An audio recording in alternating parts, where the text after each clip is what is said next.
Sandra started working at Greater Lawrence when she was about 10. I wanted to just start off the discussion today by acknowledging that I think the title is a little bit misleading and sounds kind of boring.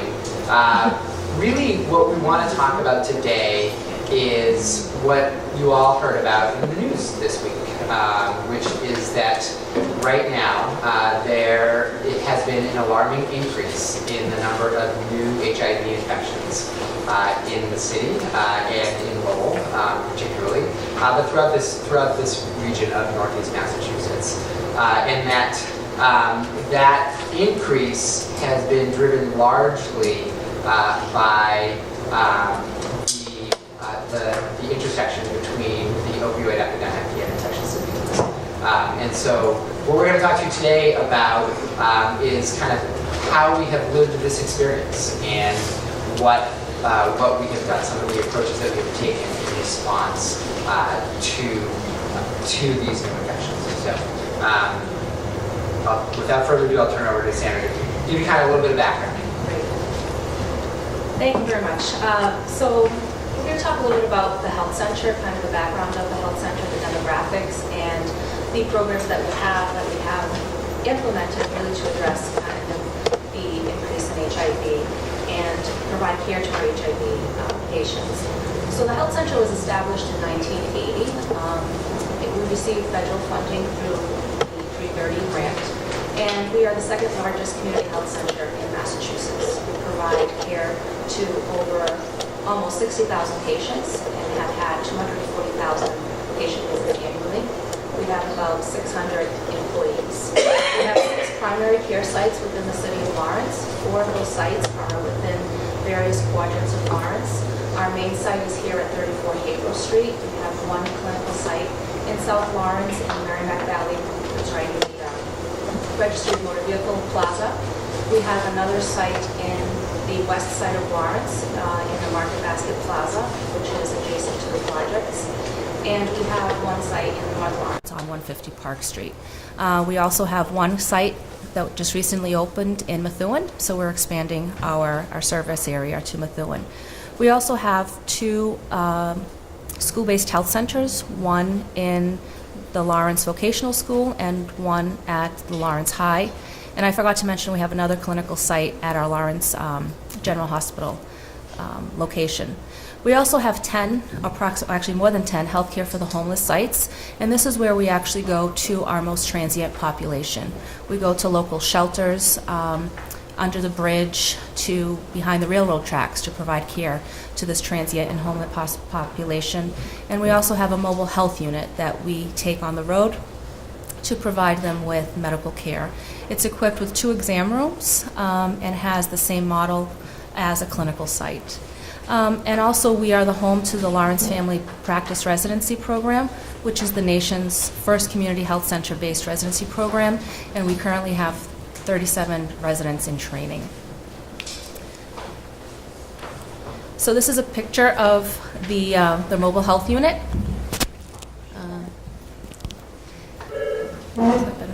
This is a picture of our mobile health unit and actually some of our staff who are preparing to go out on the mobile health unit. The mission of the health center is to improve and maintain the health of individuals and families in the Merrimack Valley. As Dr. Coe mentioned this morning, we provide high-quality, comprehensive services, and we train healthcare professionals to respond to the needs of our community. We are a health center where we do not turn anyone away. We have certified application counselors who help patients access health insurance. If anyone is unable to pay for medical treatment, we have sliding fee and discounted rates so that we don't turn anyone away. And our mission of our HIV program here is to mitigate the impact of the epidemic on the community and to enhance the health and well-being of HIV-infected individuals and their families in the Greater Lawrence and Merrimack Valley area. We provide culturally and linguistic competent, high-quality HIV and primary medical care, support and ancillary health services. We educate our patients in our communities, and we train future HIV care providers. We have residents who have a focus of an area of concentration in HIV, and so they are a big part of our HIV program. Just some background on the patient population of Lawrence and the Greater Lawrence Family Health Center. The city has approximately 72,000 residents, and they live within 7 square miles, which makes it one of the most densely populated communities in the country. We have, as I mentioned earlier, we have almost 60,000 patients, so Greater Lawrence Family Health Center sees a significant amount of the Lawrence population. More than 51% of Lawrence residents live below the federal poverty level. 90% of Greater Lawrence Family Health Center patients are below the federal poverty level. And nearly 76% of the population is Latino, and that is reflective of the population that we see at Greater Lawrence Family Health Center. So talking a little bit about our HIV program, it was established in 1990 where we received Ryan White Part C funding, and that supports primary care and continuous quality improvement projects. The funding that we get pays for time for the clinicians that are not reimbursable by health insurers.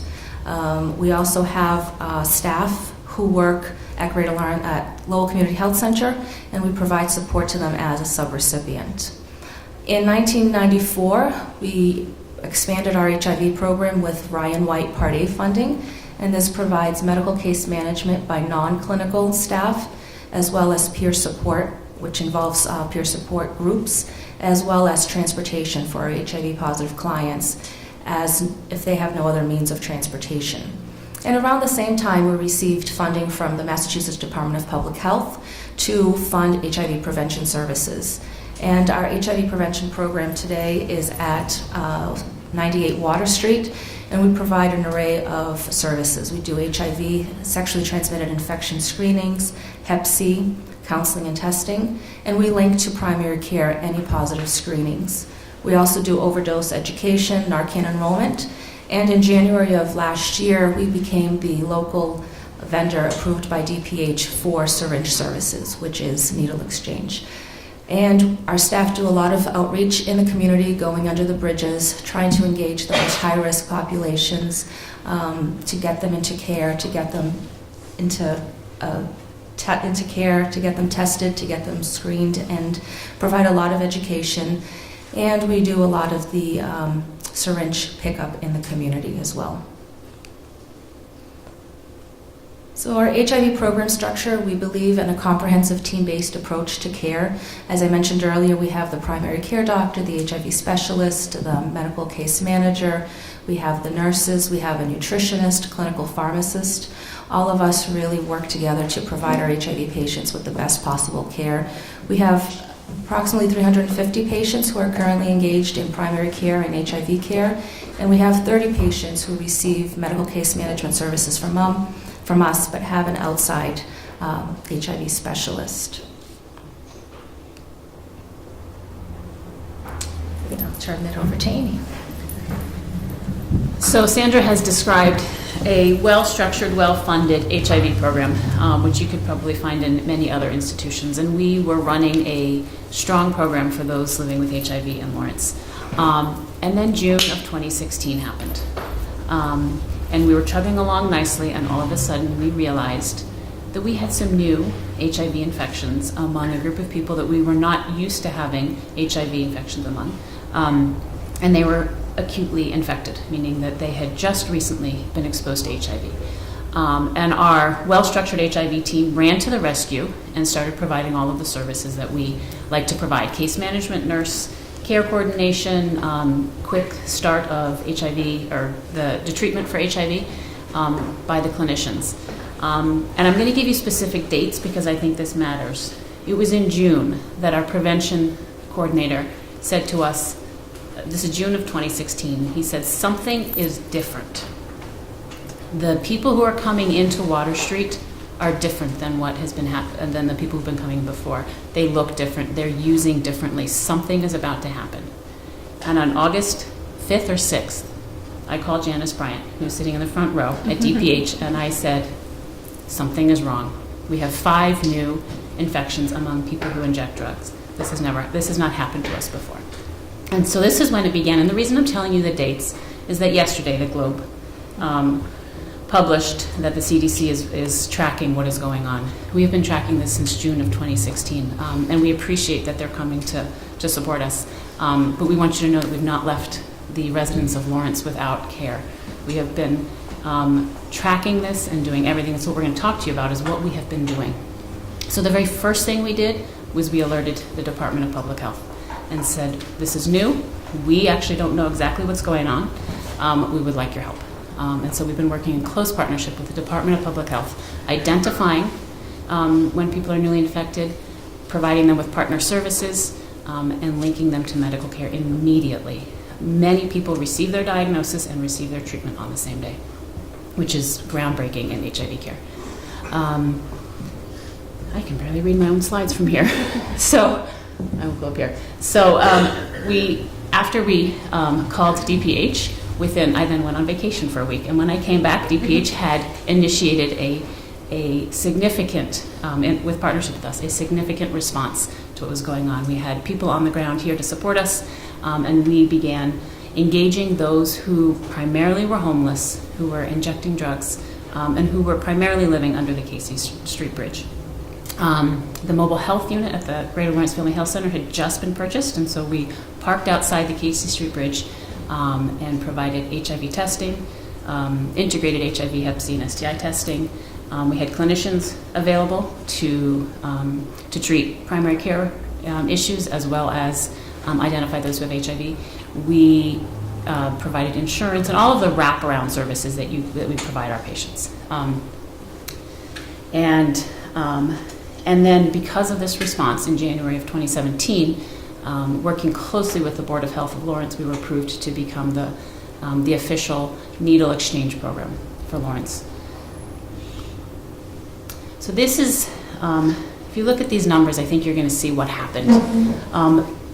In the years before 2016, we would have a handful of people who were newly infected with HIV, 10 to 15. In 2016, you will see we had 19 new diagnoses. 5 of those were homeless, and about 20% were among people who inject drugs. This was a little bit different than previous years as far as the percentage. And you can see that in 2017, we had 31 new diagnoses in Lawrence.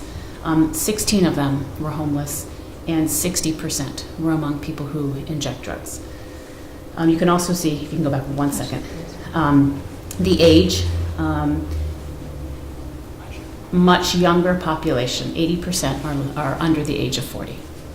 So a real shift in demographics. Here's, if you like slides and data, I will say we work very closely because of this with the jails, with other agencies who are testing, because with the hospital, with our primary care providers who are testing people for HIV, and you will see that 60 to 70% of people are becoming infected because of sharing needles. This is just some human pictures as to how we have been responding. We're active in the community at community events, promoting HIV testing, promoting the use of PrEP to prevent HIV. And this is our needle exchange. We give out needles and we pick up needles on a daily basis. And here we are in one of our local parks, picking up the discarded needles.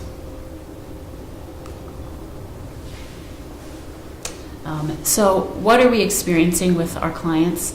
There are a significant number of barriers to identifying people who have HIV, but then getting them into care.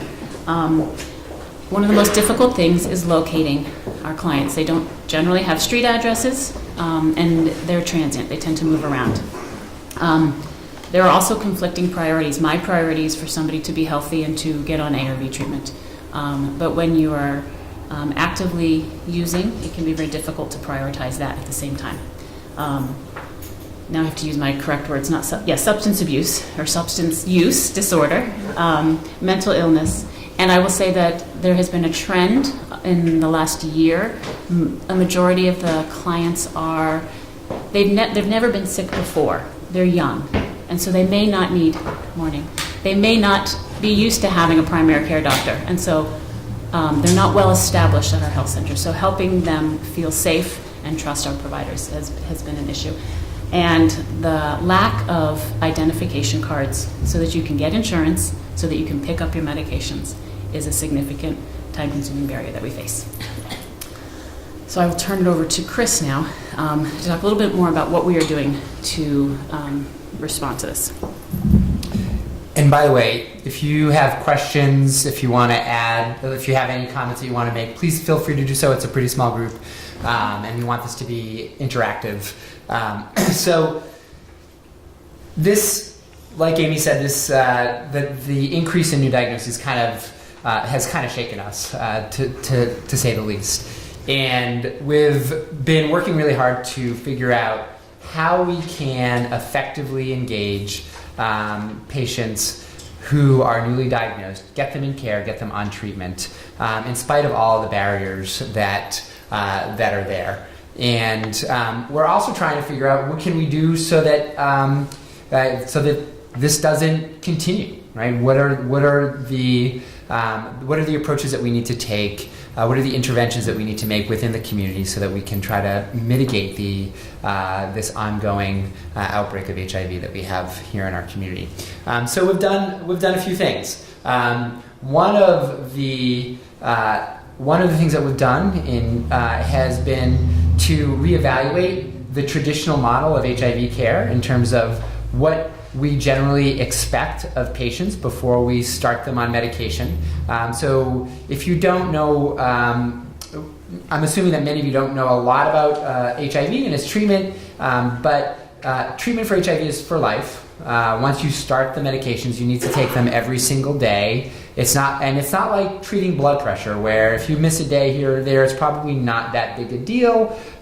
Your blood pressure over the long haul is what's important, and as long as that's okay, your risk for heart attack and stroke and the other bad things that come from high blood pressure is probably reduced. On the other hand, with HIV, if you miss your medications periodically, what happens is that the virus becomes resistant to those medications, and then the meds stop working, and so you have to go back to the drawing board and figure out, okay, what other medications do we have to treat this patient's virus effectively? And that actually, it becomes more complicated, right? And so historically, because of the high level of adherence that's required for successful antiretroviral therapy, we've kind of made patients jump through a lot of hoops before we started.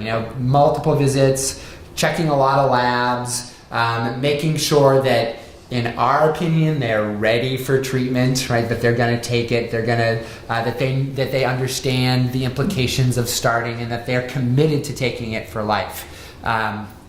But interestingly, over the last few years, we've seen data come out of both sub-Saharan Africa and the United States, particularly out of San Francisco, that's looked at this concept of the concept of same-day antiretroviral treatment initiation.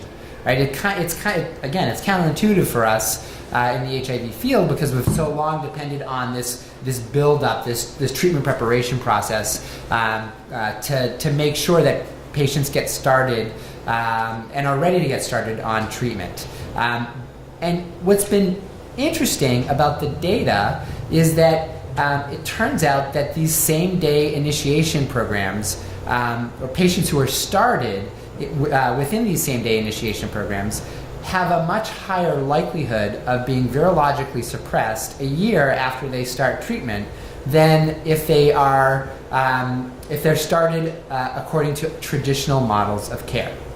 Right? Yes? Is it true that you can tell by the tongue? If somebody has HIV? Yeah, someone told me that disease place told me, just stick my tongue out. And he said, I don't know. No, unfortunately, that's not true. Yeah, no, it's not true that you can tell by the tongue. So one of the things that we did in response to the new diagnoses that we were seeing, particularly because we knew that many of them were acute infections, so early on, people who were recently infected, is we started them as soon as we saw them, as soon as we were able to engage them in healthcare.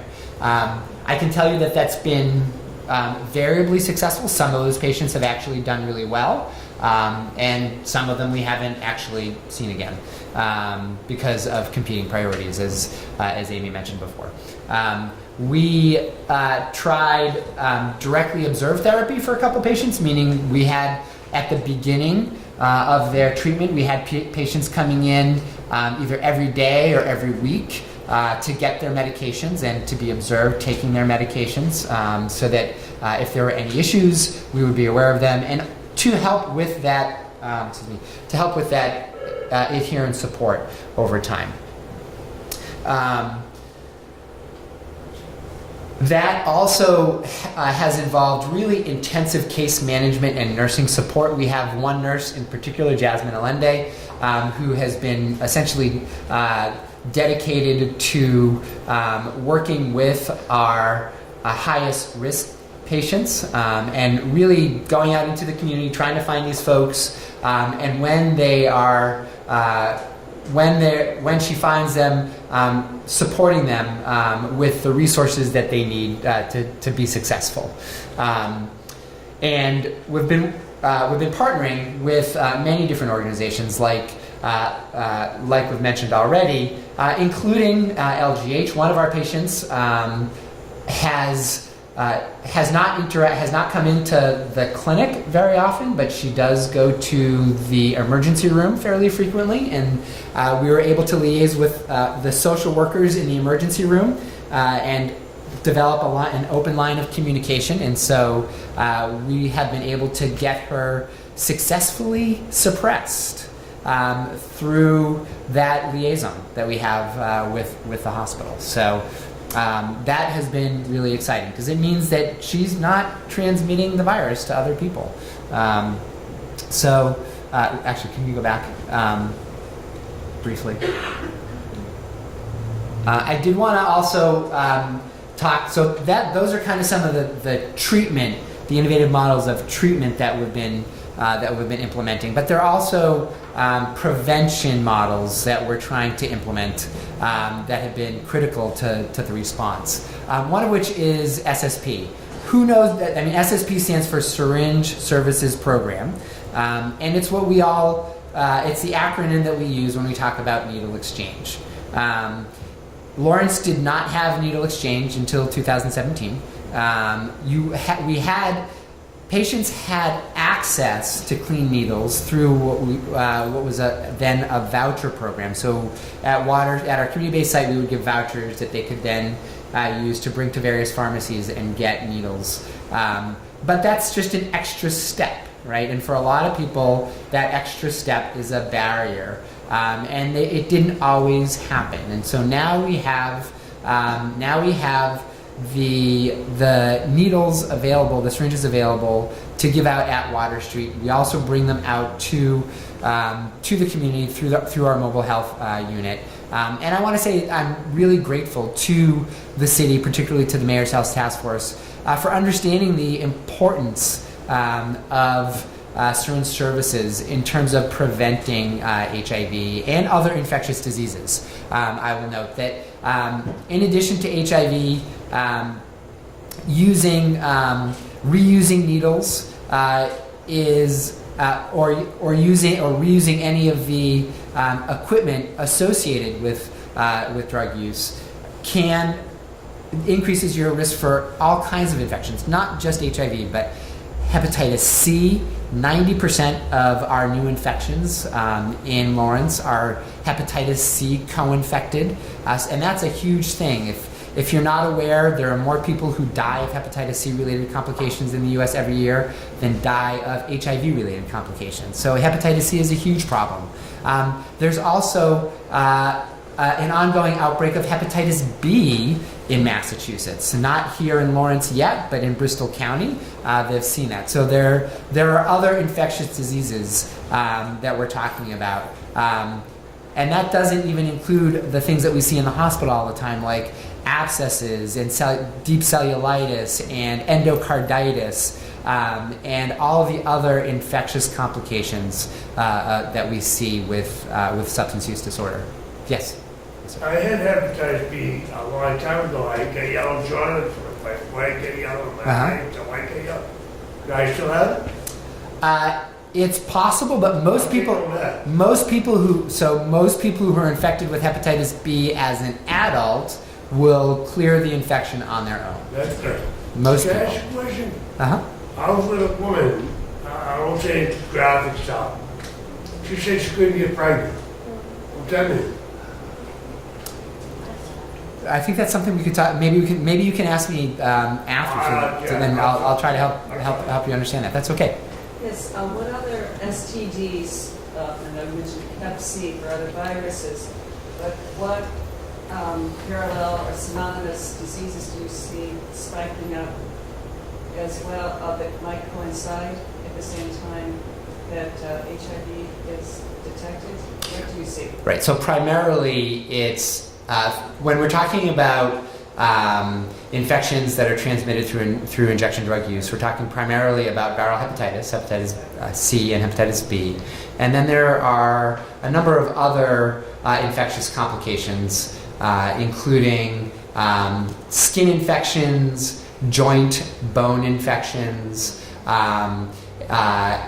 deep tissue infections, and then heart valve infections, which we call endocarditis. No.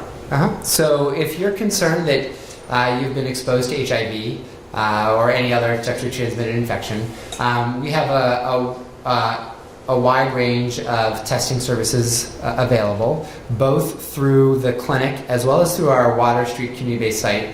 And what that typically involves is taking some blood, right? It takes a day or so for us to get the results of those tests back.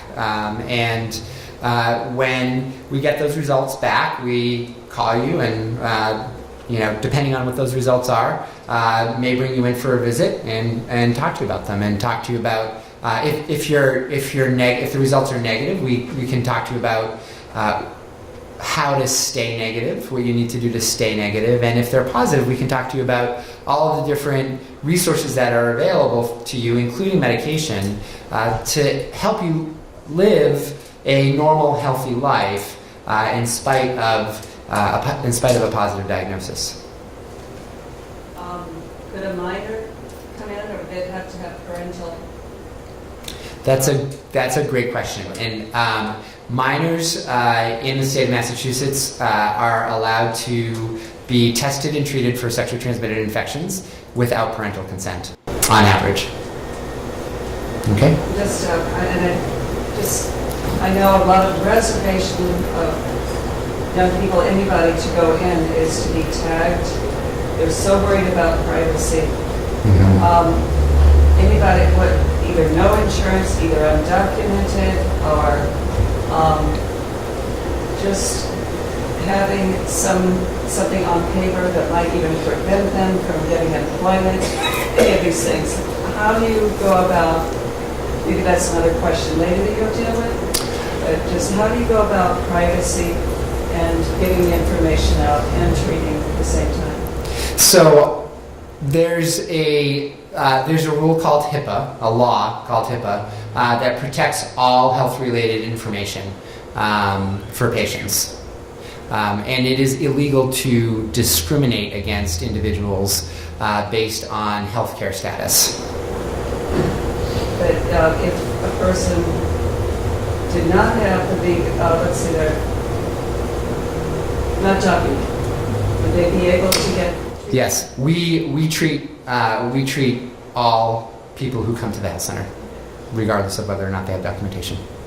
Yeah. So just moving on a little bit, in addition to SSP, which I think is really probably the most important intervention when we think about how can we prevent new HIV infections among people who are actively using drugs. I think SSP is probably the most critical intervention that we have, coupled with access to treatment for their substance use disorder. I think those are foundational.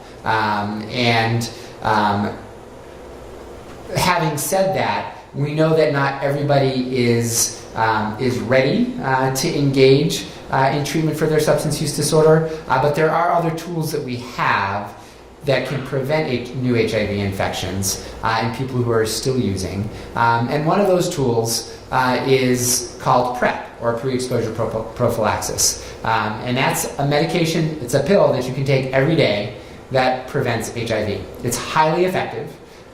It's effective both for the sexual transmission, to prevent sexual transmission of HIV, as well as transmission through injection drug use. It's been studied and shown to be effective in a wide variety of populations. And that is something that we have available.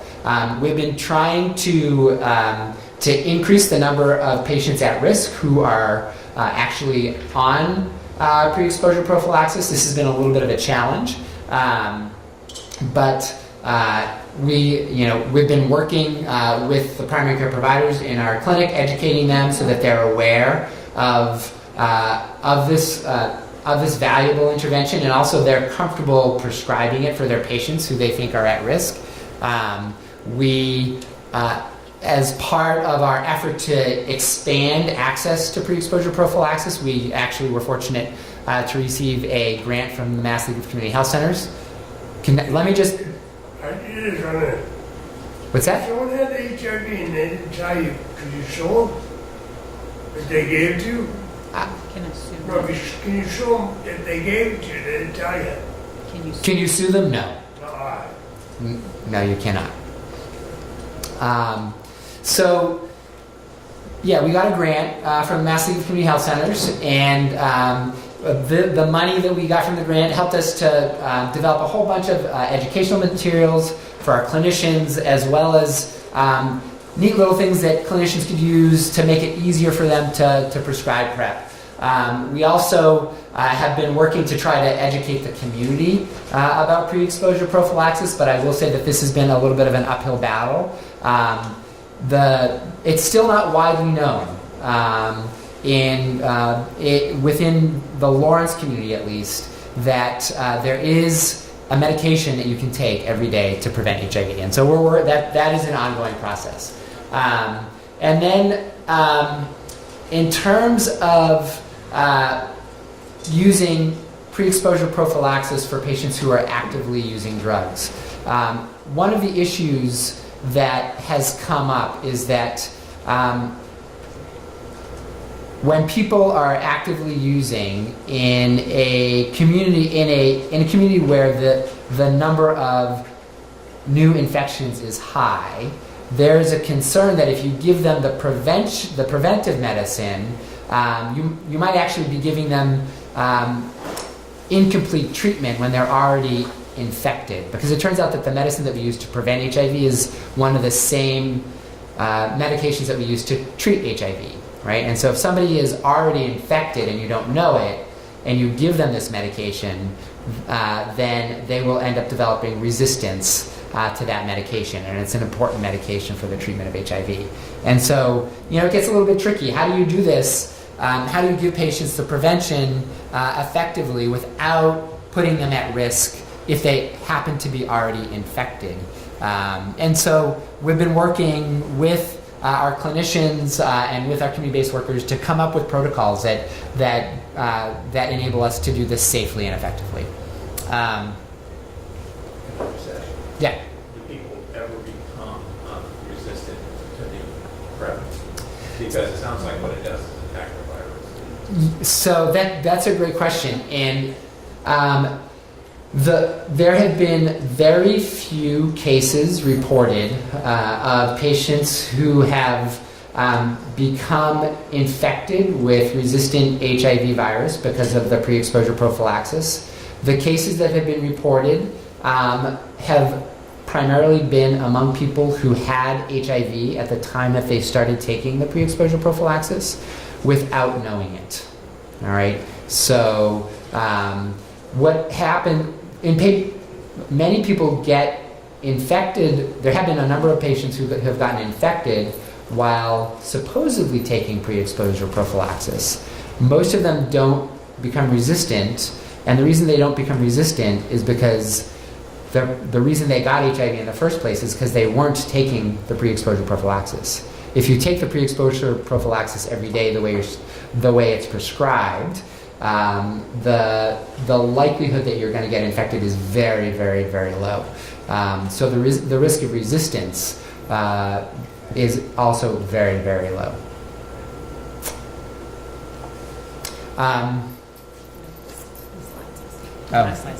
The last, okay. All right, so we're missing one slide, and I apologize for that.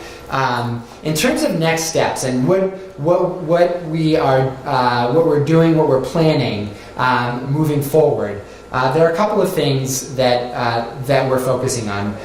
One is refining these novel models of care delivery, including this whole idea of same-day antiretroviral treatment initiation, as well as trying to develop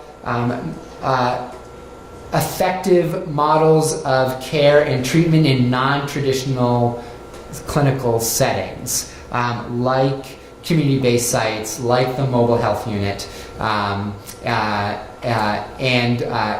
shelters and other settings where we haven't traditionally been providing chronic care for people who are infected with HIV. Education and advocacy is also a huge component of the response. I think that we need to continue to work with our partners within the city, within other community-based organizations, to help to ensure that everybody is aware of the resources that are available to patients, both for prevention and for treatment.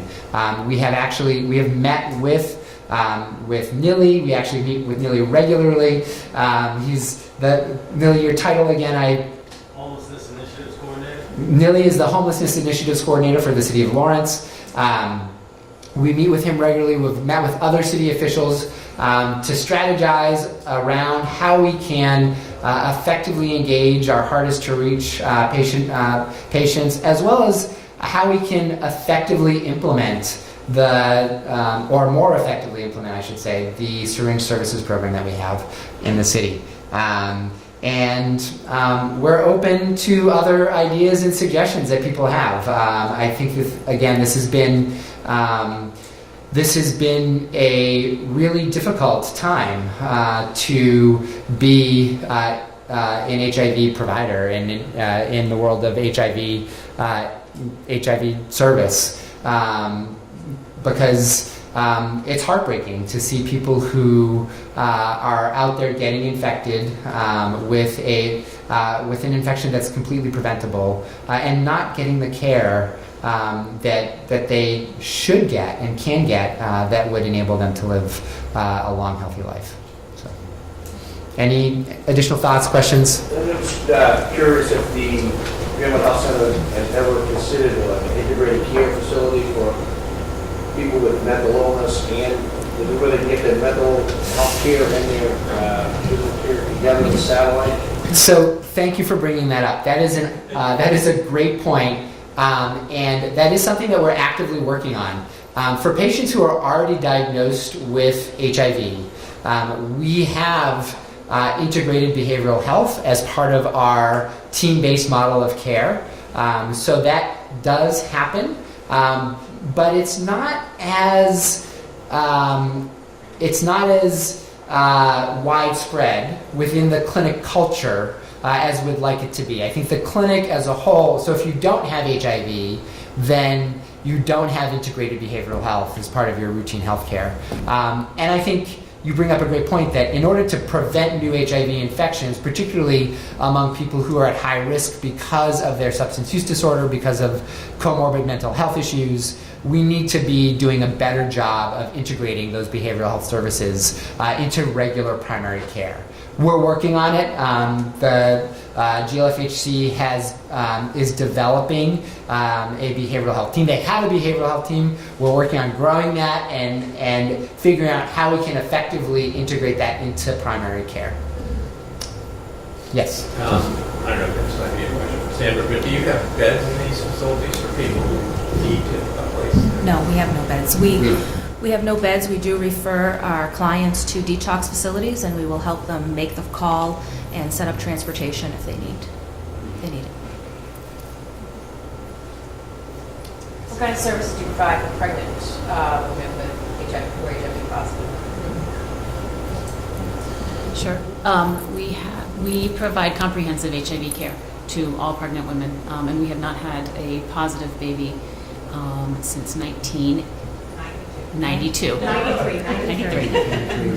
And we have, on average, 3 to 5 babies born every year who are exposed to the negative. I went to a clinic in Lawrence on Water Street, and he told me to take my time. He said, I got no disease. Nothing.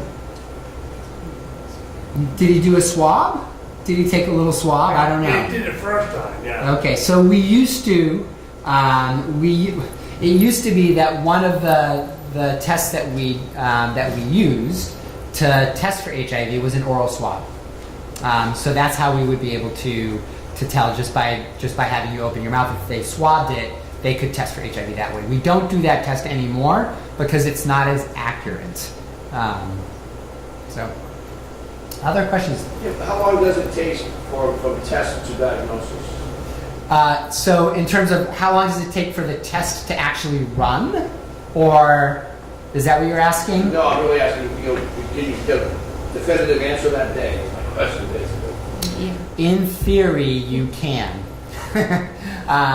In theory, you can because it actually takes less than an hour combined to run the 2 tests that you need to run to confirm that somebody is HIV infected. Having said that, in practice, it often takes longer than that because of logistical issues, depending on where the blood was drawn, where the test is run, where the confirmatory test is then sent to.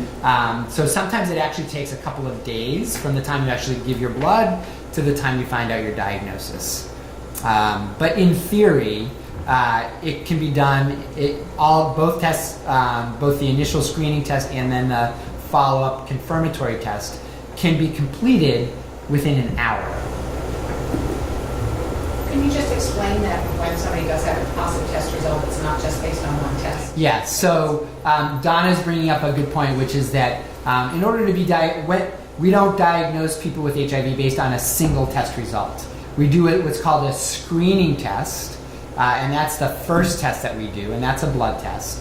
And then after we do that screening test, if it's positive, it's then sent for a confirmatory test.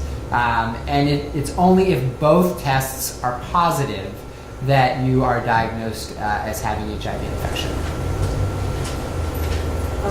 If somebody were to come in the community who had a partner from outside the community, likewise with anyone, would you be able to deal with that person? Could we offer treatment services or testing services? Well, maybe both. Or would they have to go to the community from which they came, or how does that work? I think sorry, I'll let Sandra answer. So at our Water Street location, we can see anyone regardless of where their primary care doctor is. If they have a PCP and they feel comfortable going to their PCP, they're more than welcome to go. But at the Water Street community base, we see anyone regardless of whether they have a PCP or not. And then we also engage the individual who has a positive diagnosis in partner services, and we refer to Janice Bryant from DPH to engage that conversation with the partner, to let the partner know if they wanted to notify any previous partners that somebody that they've interacted with has had a diagnosis. I know a woman who worked the street today. She gave it to her boyfriend. He killed himself. He ran into a pickup truck and died on a motorcycle. It's horrible. No, she's a working girl on the street. She's giving it to anybody. It's horrible. It's in Mars. Thank you. Had a question? Oh. So how was 2018 looking? How does 2018 look? Oh, you doubled from So we have had 8 new infections since January 1st, 7 of which are among people who inject drugs. So that's about the same rate. That's the same rate? We have had 8 new infections, 7 of whom are among people who inject drugs. So about the same rate. It's the summer months when we are most concerned. there any countries that are really, I don't know anything, I'm not a professional, excuse me, but are there any countries that are really setting the bar high in treatment of this? Where drugs may be legal? Or I don't know, or it seems like you're working with your hands tied behind your back. I think that's a very insightful question.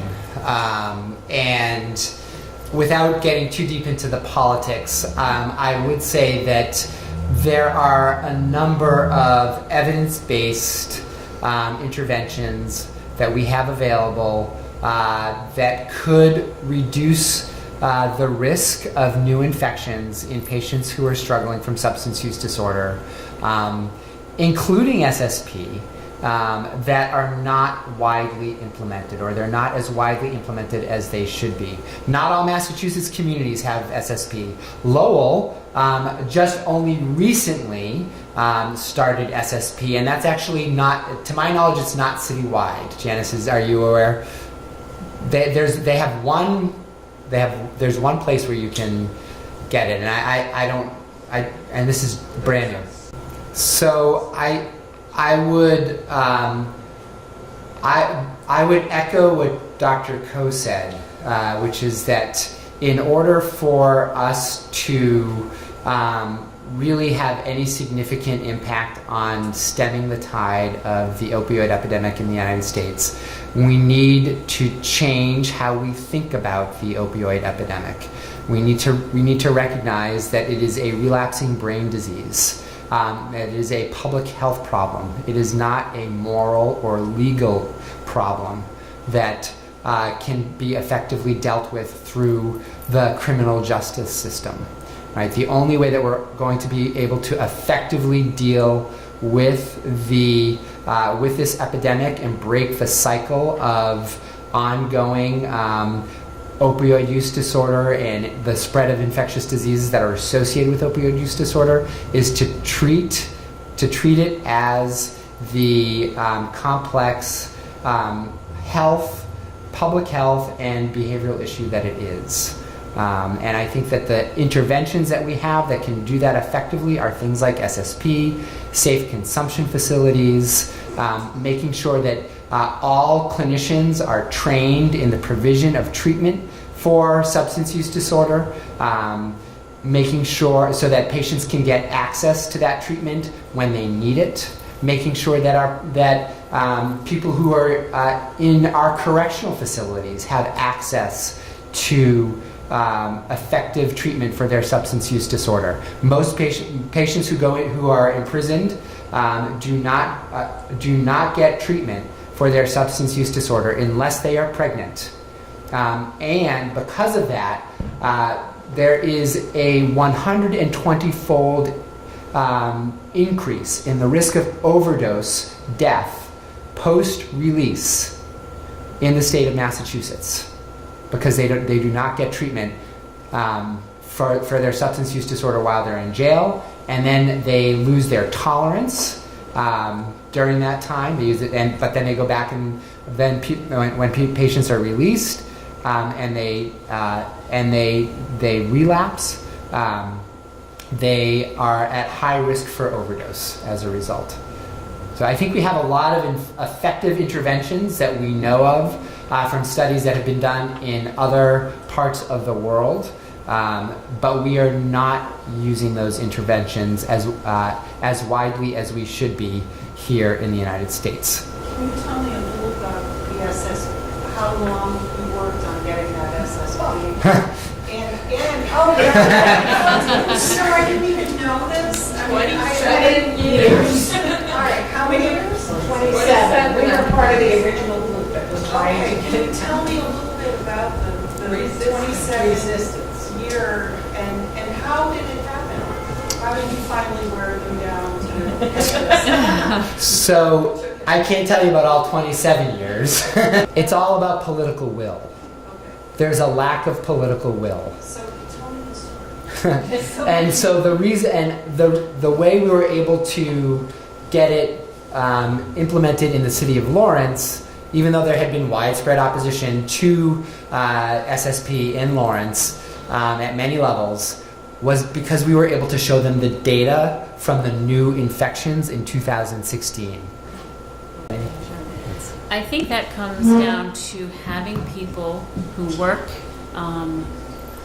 with our clients who are homeless or who are transiently housed, who have been providing services for years.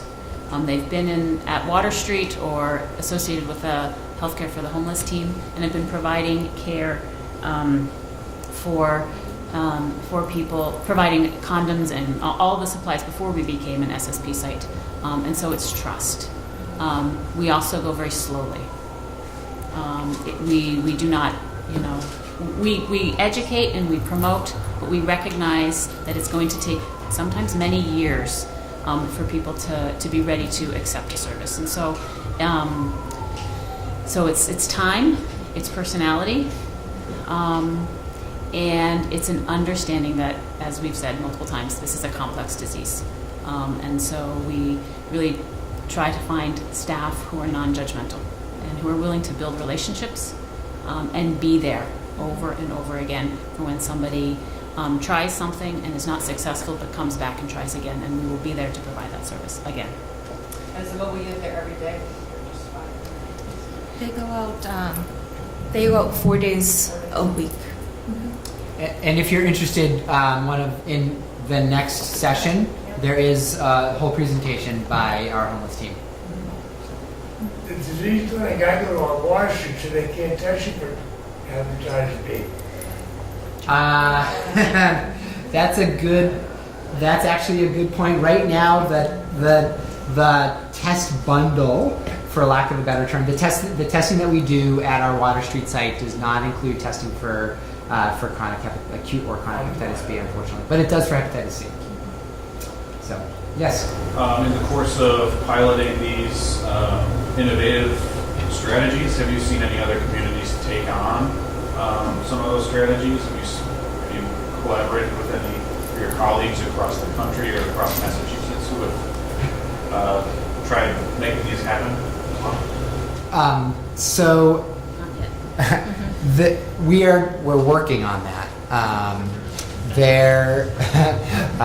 We just started a provider collaborative within the state. So Jen Brody is the director of HIV services at Healthcare for the Homeless, and she and I, with the help of DPH actually, have convened a group of providers working with HIV-infected and at-risk individuals, primarily those who are suffering from substance use disorder. Literally just launched in March, and so we're doing a lot. We're working on figuring out how we can share experiences, best practices, and other resources so that we can more effectively serve the communities that we serve.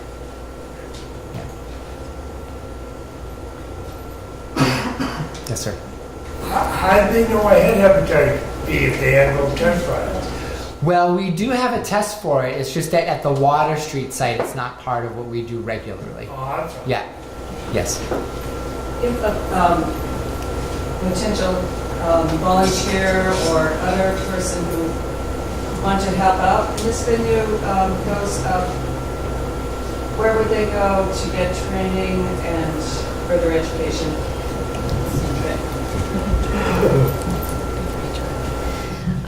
So we would go through our human resource department for any volunteer experience, and the Lowell Community Health Center has a CHECK program that offers a lot of healthcare modules focusing on infectious disease, substance use, mental health, and so that is a required component for all of our community health workers who are trained in the field. Okay, well, thank you very much.